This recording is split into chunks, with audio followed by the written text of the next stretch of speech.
ETF index mutual funds నేర్చుకుని stock మార్కెట్లో రాణించాలనుకుంటున్నారా? వెంటనే ఈ నెంబర్కి కాల్ చేయండి. నమస్తే రమగారు. నమస్తే జయ. ధనుర్మాసంలో ఎక్కువగా మనము గోదాదేవిని తలుచుకుంటాం రమగారు. ఆవిడే తిరుప్పావై రచించి ప్రతిరోజు ఒక పాసురం చదివి స్వామిలో అంకితం అయిపోయారు కదా రమగారు. అసలు ఆవిడెవరు, ఆవిడికి సంబంధించిన కథ ఏంటి? విశేషంగా చెప్పబడేటువంటి పన్నిద్దరాళ్వార్లుగా చెప్పబడుతున్నటువంటి 12 మంది విష్ణు భక్తులు, మహావిష్ణు భక్తులైన వాళ్ళు 12 మంది చెప్పబడతారు. వాళ్ళలో ఒకరు గోదాదేవి, ఒకే ఒక్క స్త్రీ భక్తురాలు. మిగతా వారంతా అందరూ పురుషులే. అందరూ పురుషులే. 11 మంది వాళ్ళు, 12వది అమ్మ. అయితే ఈమె ఈ 10 మంది ఆళ్వార్లలో ఒకరైనటువంటి పెరియాళ్వారికి దొరికింది. ఈమె అయోనిజగా జన్మించింది అని చెప్తారు. ఆమె ఎవరి సంతానమో తెలీదు. ఈ పెరియాళ్వారిని విష్ణు చిత్తులు అనేవారు. భగవంతుణ్ణి, విష్ణువునే మనస్సులో ఉంచుకునేవారు. వారు వివాహితులుగా చెప్పరు, వివాహితులు కాదు. తన జీవితాన్ని విష్ణువుకే అంకితం చేసి ఉన్నారు. శ్రీవిల్లిపుత్తూరు అనే గ్రామంలో వటపత్ర సాయికి దేవాలయం ఉన్నదట. ఈయన అక్కడ తులసి వనాన్ని పెంచుకుని రోజు తులసి మాలల్ని స్వామివారికి కైంకర్యం చేసేవారు. అప్పుడప్పుడు శ్రీరంగానికి శ్రీవిల్లిపుత్తూరుకి చాలా దూరం, ఎక్కువ దూరమే. అప్పుడప్పుడు స్వామివారికి కూడా విశేషమైన సేవా కాలానికి ఇక్కడి నుంచి దండలు వెళ్ళేవి. ఈయన మాలలు కట్టడంలో అద్వితీయమైన ప్రతిభ ఉన్నవారు ఈ విష్ణు చిత్తులు. ఇక నిరంతర విష్ణునామ స్మరణే చేసుకునేవారు. ఆయనకి ఒకనాడు తను పెంచుతున్నటువంటి తులసి కాననంలో, అంటే తులసి వనం చాలా పెద్దదట, అందులో తులసి చెట్టు మొదట్లో సంటి బిడ్డ దొరికింది. ఆడపిల్ల, స్త్రీ శిశువు, లక్ష్మీదేవి స్వరూపంగా ఉన్నటువంటి పాప ఇది. ఆయన పెంచుకున్నారు. అసలు అమ్మవారి గోదాదేవి హారతులు చెప్పేటప్పుడే చెప్తారు, కర్కటే పూర్వ ఫల్గుణ్యాం తులసీ కాననోద్భవామ, ఇట్లా చెప్తారు. కర్కటక మాసం అంటే ఇంచుమించుగా సూర్యుడు కర్కాటక రాశిలో ఉన్నప్పుడు, జూలై ఆగస్టు మధ్యలో ఆ కర్కాట మాసం. మనం చెప్పుకోం కదా, మనకి మాసాలకి పేర్లు ఉండవు. మన మాసాలు చైత్రం, వైశాఖం. చంద్రుడు ఏ నక్షత్రంతో కలిసి ఉన్నాడో అది మన మాసంగా ఉంటుంది. అవునండి. ఈ చోళ సాంప్రదాయం, మనకి తమిళ సాంప్రదాయం, ద్రవిడులు ఆ పక్క వాళ్ళంతా కూడా, తమిళనాడు అంతా కూడా సూర్యుడు ఏ రాశిలో ప్రవేశిస్తాడో అది ఆ మాసంగా, అంటే వాళ్ళది సంక్రమణ మాసమే లెక్క. అవునండి. ఆ మాసాల లెక్క ప్రకారం కర్కాటక మాసంలో, కర్కట మాసం అంటారు, అందులో పూర్వ ఫల్గుణి నక్షత్రంలో, పుబ్బా నక్షత్రం, ఆ నక్షత్రంలో ఈవిడ జన్మించారు. పూర్వ ఫల్గుణి, ఉత్తర ఫల్గుణి అంటాం కదా. ఈ పూర్వ ఫల్గుణిలో ఆమె దొరికింది స్త్రీ శిశు. పరమాద్భుత సౌందర్యవతిగా ఉండి లక్ష్మీ కళ ముఖంలోంచి ఉట్టిపడుతూ ఉన్నటువంటి ఆమెని పెంచుకున్నారు. కోదయి అని పిలిచేవారు. పువ్వుల దండ కోదయి అంటే, గోదా. ఈ అమ్మాయి గారు కాబట్టి ఆండాళ్ళ అనేవాళ్ళు. ఆండాళ్ళుగా, కోదయిగా ఎంతో ముద్దుగా చక్కగా వాళ్ళ దగ్గర పెరిగింది. అందరూ శ్రీ వైష్ణవులు. ఎవరికి వచ్చింది వాళ్ళు అమ్మాయికి నేర్పుతూ ఉండేవారు. చిన్న పాపాయి తిరుగుతూ ఉంటే ఏముంది, గలగలమని గాజులు ఆడిస్తూ ఆడపిల్లలు తిరుగుతుంటే సంతోషంగా ముచ్చటగా ఉంటుంది. వీళ్ళు స్వామివారి సేవాకాలం అంతా వాళ్ళు పైకి చెప్పుకునేటువంటి నాలాయిరాలని, బోలెడని రకాల దివ్య ప్రబంధాలు అవి వాళ్ళంతా చదువుతూ ఉంటే, తర్వాత కృష్ణాష్టకము అవి చదవబడుతుంటే అవన్నీ వింటూ పెరిగింది ఆమె. మెల్లిగా తండ్రితో పాటు తులసి తోటలోకి వెళ్ళి తులసి సేకరించుకురావటం, దండలు అల్లటం నేర్చుకుంది. ఆడపిల్లలు అట్లాంటి పనులు చేస్తే చక్కగా ముచ్చటగా బాగుంటుంది. ఈవిడ అందంగా దండలు కట్టడం చక్కగా నేర్చుకుంది తండ్రి దగ్గర నుంచి. ఇంకా బాగా, ఇంకా ఆడపిల్లలకు కొత్త కొత్త ఐడియాలు వస్తాయి కదా, ఆర్టిస్టిక్ ఐడియాలు వస్తాయి ఆడపిల్లలు. అవును. ఆమె ఇంకా ఎంతో నైపుణ్యంతో కళాత్మకమైన దండలు కట్టేది. ఈ దేవాలయం పక్కనే కృష్ణుడు ఉన్నాడు కదా, వటపత్ర సాయి, వారికి సమర్పించేవాళ్ళు. బాగుండేది.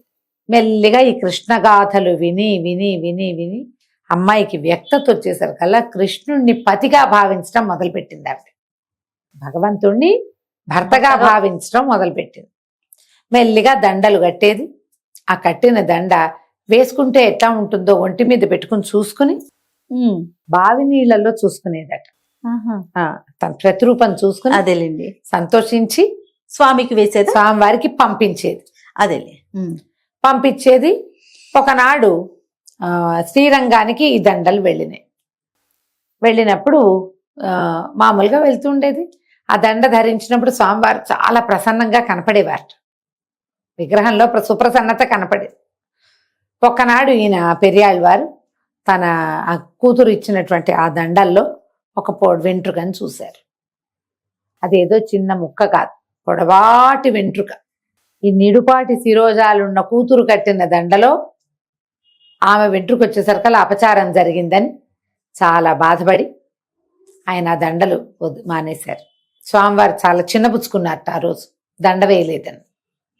2 సార్లు 3 సార్లు అయ్యేసరికల్లా ఆయనకి తెలిసింది ఇదేదో పొరపాటున జరగటం కాదు, ఇక్కడ ఏదో తేడా జరుగుతుందని. కూతురు ఆ వస్తువుని అలంకరించుకుని స్వామివారికి వేయవలసిన పువ్వుల దండని స్వయంగా అలంకరించుకుని మురిసిపోయి సంతోషంతో మళ్ళీ ఇస్తోంది. ఆయన ఇంత అపరాధం జరిగిందని ఆయన ఎంతో బాధపడ్డారు. ఈ అమ్మాయి ఏమో నేను కృష్ణునే వరించాను, ఆయన్నే వివాహం చేసుకుంటానంటుంది. ఈయన చాలా చిన్నబుచ్చుకుని భగవంతుడికి క్షమాపణలు చెప్పుకుంటే ఆనాటి రాత్రి కల్లోకి వచ్చారట. నాకు ఆ దండే కావాలి, ఆమె ధరించిన దండ కావాలి, నాకు అదే నాకు సంతోషాన్ని కలిగిస్తుందని స్వామివారు చెప్పి ఆమెను నాకు తెచ్చి సమర్పించమని ఆజ్ఞిస్తే పెళ్లి కూతురుని చేసి ఈ గోదాదేవిని స్వామివారికి అప్పచెప్పారు. ఎప్పుడైతే ఈ అమ్మాయికి ఈవిడ గోదాదేవికి ఈ కృష్ణుడే పతిగా కావాలన్న ఊహ రావటం మొదలైందో, వచ్చిన తర్వాత ఆమె ఏం చేసేది, కృష్ణుణ్ణి భర్తగా పొందటం కోసం ఈ తిరుప్పావై వ్రతాన్ని ఆచరించింది. 1 రోజుల పాటు రోజు స్వామివారిని సేవించి, ఆ సేవించడానికి సేవకి వెళ్దాం రమ్మని స్నేహితురాళ్ళని పిలుస్తుంది. ఆ కృష్ణుడు నందగోపుని కుమారుడు, ఆ యశోదాదేవి కొడుకు. ఆయన నిద్రలేపుదాం రండి, ఆయన మనకి అవన్నీ జీవితంలో మనకు కావాల్సినవన్నీ ఆయనే ఇస్తాడు. ఇట్లా పిలుస్తూ నీలాదేవి అని కృష్ణుడితో ఉన్నటువంటి నీళ్ళని కూడా పిలుస్తుంది. నీలాదేవి ఆయనతో పాటు ఉంది, కృష్ణుడితో నిద్రిస్తోంది. అవును, ఆయనకి భార్యలు ఉండటము, ఆయన దేవేర్లతో సేనించి ఉండటము ఈవిడికి తెలుసు. ఆయనే తనకు కూడా కావాలి. ఆ నీలా, ఓ అమ్మ నీలా, నువ్వు నిద్రలేవమ్మా, నువ్వు కాస్త తలుపు తీవమ్మా, అలాంటి పదాలు కూడా కనపడతాయి ఆ పావసరాలు. ఈ రకంగా చెప్తూ స్నేహితురాళ్ళందరినీ పిలుచుకెళ్ళి స్నానాలు చేయండి, పొద్దున్నే లేవాలి, వెలుతురు వచ్చేయకూడదు, నిద్రలేపి స్వామిని సేవించుకోవాలి మనం అని చెప్పి మనకి కావలసినది చేయాలంటే భగవంతుణ్ణి ఎట్లా పూజించాలో గోదాదేవి చూపిస్తుంది. ఈ 30 రోజులు గడిచాక సంక్రమణానికి ముందు రోజు ఈమెను పెళ్లి కూతురుగా అలంకరించి శ్రీరంగం తీసుకెళ్ళారు స్వామివారి దగ్గరికి. తీసుకెళ్తే ఈ వివాహ కళ్యాణం జరిగిన తర్వాత ఈమె స్వామివారిలో లీనమైపోయింది. విష్ణు చిత్తులు చాలా దుఃఖపడ్డారు, కూతుర్ని కోల్పోయానని. కానీ భగవంతుడే ఆయనకి ప్రబోధించి భక్తి మార్గాన్ని ప్రజలకి ఉపదేశించటానికి ఆ భూమాతే ఇట్లాంటి స్వరూపంలో వచ్చింది కాబట్టి ఈ మాయలోంచి తొలగిపో, నీకు జన్మించలేదు, నీకు లభించింది అంతే. ఎందుకంటే ప్రజలకి తెలియజేయటానికి, భగవన్ మార్గాన్ని ప్రజలకి అందజేయటం కోసం పుట్టినటువంటి శిశువే ఈమె, అంతకంటే రెండోది కాదని ఆయనకి నచ్చజెప్పారు. ఈ గోదాదేవి ఆయనలో ఐక్యమైపోయారు. అందుకని ఈ శ్రీరంగంలో కూడా ఈ 1 రోజులు విశేషంగా జరుగుతుంది. గోదాదేవి పూజింపబడుతుంది. తర్వాత ఆవిడికి విడిగా సన్నిధి ఉంటుంది. చాలా దేవాలయాల్లో మనకు కనపడుతుంటారు. లక్ష్మీదేవి ఓ వైపు ఉంటుంది, గోదాదేవి రెండో పక్కన ఉంటుంది. ఆండాళ్ళ సన్నిధి కనిపిస్తుంది. అవును అవును, తాయార్ల సన్నిధిలో ఆండాళ్ళ సన్నిధి కూడా ప్రత్యేకంగా కనపడుతుంది. ఇప్పుడు ఈ మామూలు విష్ణువాలయాలన్ని చోట్ల విశేషంగా తిరుప్పావై చదువుతారు. ఈ 1 రోజులు ఆమె చూపించినటువంటి మధుర భక్తి మార్గాన్ని అనుసరిస్తూ ప్రజలందరూ అదే మార్గాన్ని తీసుకుంటారు. అన్ని చోట్ల తిరుప్పావయ్యే పఠనం చేయబడుతుంది. ఆఖరికి తిరుమలలో కూడా సుప్రభాతానికి బదులు తిరుప్పావైనే చదివి స్వామివారిని మేల్కొల్పుతారు ఈ నెల. తర్వాత గోదాదేవిని పక్కన పెట్టి మళ్ళీ ఏడాదికి మళ్ళీ గోదాదేవి టర్నే వస్తుంది. ఇప్పుడు ఈ విశేషమైన కథను తెలుసుకుంటాం మనం. మేము కూడా ఇది చదవాలంటే తెలుగులో అనువాదం చేయబడి ఉన్నవి కొన్ని కనపడతాయి. ముళ్ళపూడి వెంకటరమణ గారు కూడా దీన్ని తెలుగులో చేశారు. వాళ్ళంతా మద్రాసులో ఉన్నారు కాబట్టి ఆ ద్రావిడ ప్రబంధాన్ని తెలుగులోకి చేశారు. కుదిరితే అది చదువుకోండి. లక్ష్మణ యతీంద్రులు అంటే మన ఏమనాలి, వాసుదేవాశ్రమానికి చెందిన వారు, మనకి పెదముత్తేవి గ్రామానికి చెందిన గురువు గారు, వారిది రసధుని పేరుతోటి ఒక పుస్తకం ఉంది. అది తెలుగులోనండి? అది కూడా తెలుగులో ఉంది. దేవులపల్లి కృష్ణశాస్త్రి గారు రాశారు తెలుగులోకి. అవి కూడా చదువుకోవచ్చు. లేదు తిరుప్పావై ద్రావిడ ప్రబంధం ఏమి చదువుతారో దాన్నే మనం వినచ్చు. లేదు ఇవేం చెయ్యం మనం, విష్ణు సహస్రనామం చదువుకోవచ్చు చక్కగా, అవును. 4 రోజులు చదువుకోవచ్చు కదా, హాయిగా చదువుకోండి. భగవంతుణ్ణి ఎన్ని రకాలుగా అయినా భావించవచ్చు, ప్రేమించవచ్చు. మనం వ్యక్తిగా స్వీకరించలేం, కానీ భగవంతుడు మాత్రం మనని మనగానే స్వీకరిస్తాడు. మనకెంతసేపు వాళ్ళు అలా ఎందుకు లేరు, ఇలా ఎందుకు లేరు, ఇలా ఉంటే బాగుండేది, అనిపిస్తుంది. అట్లా ఉంటే బాగుండేది, ఇలా చేయకుండా అలా ఎలాగో చేస్తే బాగుండేది, ఊహలు ఉంటాయి మనకి. భగవంతుడికి అదేం లేదు. ఎవరు భక్తి ఏదైతే అది స్వీకరిస్తాడు ఆయన. అట్లా స్వీకరించబడిన ప్రేమే గోదాదేవి.